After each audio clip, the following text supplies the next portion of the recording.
Ciao a tutti ragazzi e bentornati su TT29, il canale di unboxing dove troverete tantissime cose fantastiche da comprare.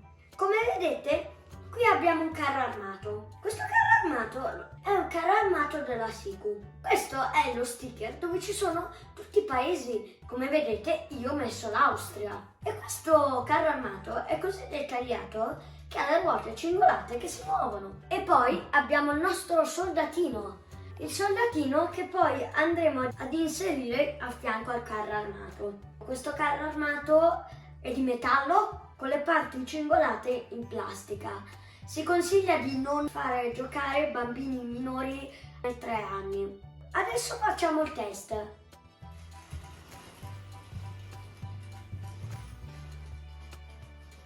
Come vedete fa un rumore come quelli veri. È molto reale, sembra più telecomandato ma non lo è. E poi è stato fatto nei minimi dettagli. Le frecce, i cingoli che si muovono, la canna che si può alzare, il mitra che lo puoi girare. E questo carro armato risale al 2015 perché nella seconda guerra mondiale non avevamo carri armati con le frecce. Questo risale anche a un carro armato nuovo. Se volete trovarlo, io l'ho trovato in un negozietto di nome Gran Bazar, ma è a Bormio, non ha sito online sfortunatamente.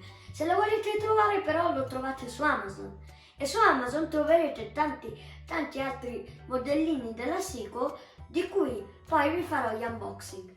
Grazie per avermi ascoltato e ciao, alla prossima!